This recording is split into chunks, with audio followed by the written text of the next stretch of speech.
Today's collectible spot, we are having a look at the new Batman Adventures Bendable Figures Heroes set. Coming to us from the folks over at NJCroce, the same makers of all the fun-loving Gumby figures that we used to grow up with, have released a ton of Batman-themed building sets.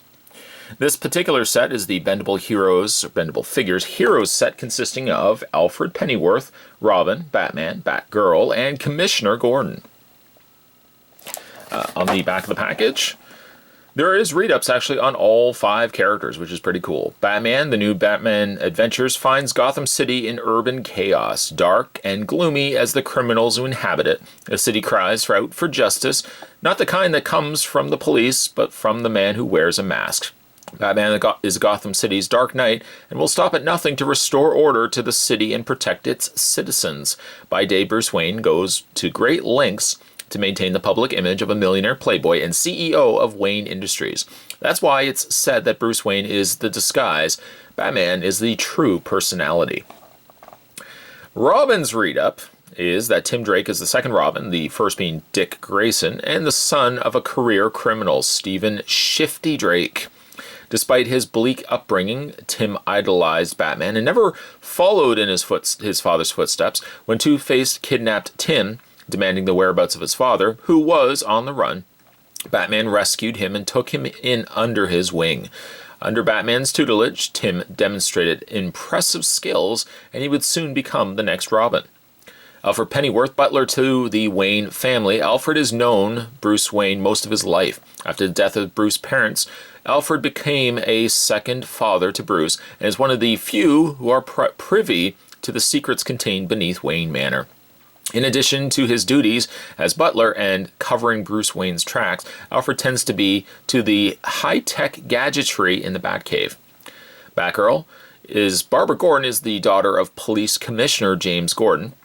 With her gymnastic ability and innovative detective work, she gains the respect of Batman and Robin and frequently joins them in fighting crime as Batgirl. Barbara is similar in age to Dick Grayson, the former Robin, and the two share a flirtatious relationship. Finally, Commissioner Gordon. Although Gotham City Police Department is crawling with crooked men, Batman trusts and confides in Commissioner James Gordon, one of the few honest cops. Even though Gordon does not know the identity of the man under the mask, he and Batman share a special friendship, meeting in secret to discuss strategies and criminals. Finally, on the underside, if Spot has it the right way, you can go to www.njcroce, that would be CROCE.com. You can check out the other things that they're producing. Not only DC, but again, as Sabat had mentioned, they do a ton of Gumby stuff, which is kind of what really introduced, I guess, their craft to the world. Spot's going to take a break and get this opened up. When we come back, we're going to get a better look at the new Batman Adventures Bendable Figures Heroes set. There's more heading away, guys. Don't go anywhere. Stay tuned. Now that we got the hero set out of packaging, let's get a better look at the bendable figures that come inside. First things first, why don't we start with Batman? After all, he is the main character, I would suppose, in this particular set. He is very broad-shouldered, as he would appear in the new Batman Adventures, very similar in design. The yellow in the bat emblem now swapped out for a singular black, all-black color. Batman's got a cape as the same way as the I guess really as the figures of the Batman figures go from back in the day from Kenner. Nice to see that they are going with a cloth cape. This is something that I mentioned before. Shame that Mattel can't even do this. We get plastic capes. Meanwhile, you've got the creators of Gumby creating these really fun little bendable figures, and they give us cloth capes. So I like that a lot. Batman's face is pretty good. He's got the slitted eyes there on his cowl. Coloring, I think, is maybe just a little faded on the mouth area, but all things considered, I think it turned out pretty good. He's got very elongated spikes on his gloves as well. Now, as you would expect, these are bendable figures, so there are the air holes on the backs, located in the arms, the neck area, and in the legs. Because Batman is a broader figure, kind of like the Batman that we had a look at from Batman v Superman, He does really only bend more in the skinnier aspects of the figure and not so much in the broader aspects. So areas such as the torso are a little harder to bend just because there is so much rubber that's encapsulating the wire frame. But as for his legs are pretty good in the way of flexibility. You know, you can get him in some really exaggerated poses if you so wish. You could kind of have Batman kicking as well. Majority-wise, bendable frame-wise, it really only bends more so in the lower leg than the upper leg. I mean, you can get a little bit of posability going that way, but because there's so much, you know, dense rubber there, it's a little harder to kind of bend and manipulate areas such as the arms. So there you have Batman. Well, that's not quite the Batman theme, but next, moving along, we have Tim Drake Robin. A pretty good faithful representation of the figure, or character. He's also got himself a fabric cape with a yellow underseam, undercoloring. The wireframe holes there on the back, very visually noticeable, I guess, but you really don't see a lot of it, thank goodness, because the cape is kind of covering a lot of it, and a lot of times you're not going to be looking at the figure from the back anyways, you're going to be looking at from the front. As you would probably expect, Tim Drake is a little bit smaller than Batman, but not really by much. Unfortunately, his head is really big, which I guess is maybe just a little small hiccup. I wish it was just a little bit smaller. But, I mean, like, looking at them, they do look a lot like the old Kenner figures. They've also applied the flesh color on his face, on his arms, comprised mostly of red, black, and yellow, as that is Tim Drake's colors. No real green in this particular Robin.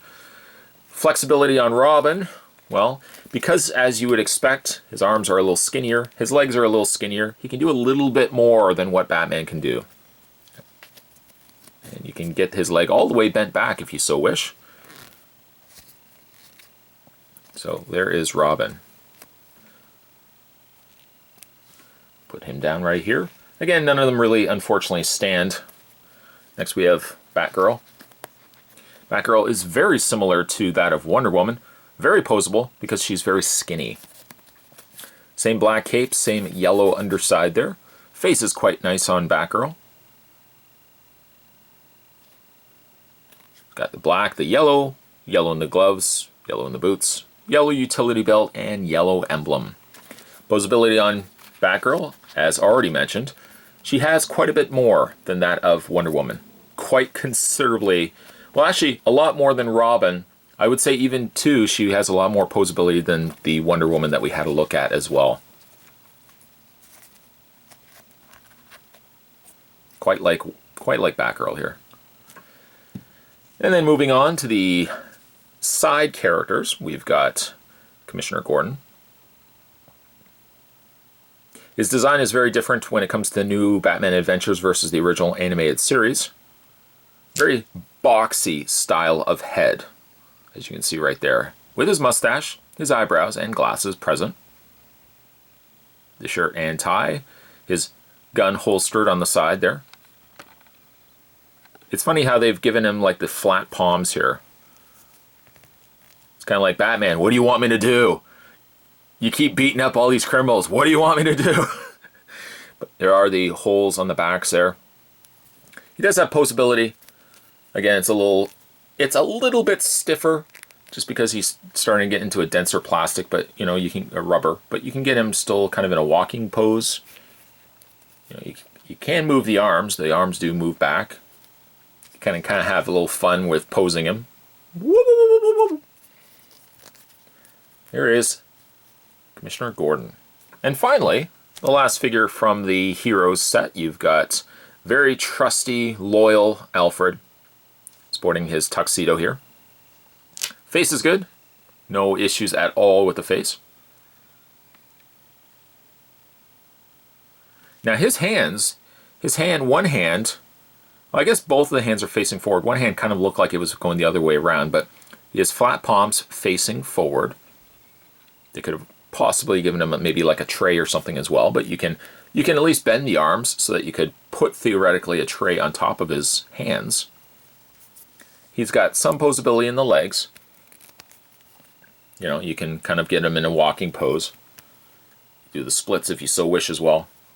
But it's like this area is very, very dense dense rubber, so there's not really much you can do with the torso area for really a lot of these figures. I guess possibly, yeah, possibly Batgirl, she's got a little bit more going to her because, again, she's such a skinnier frame.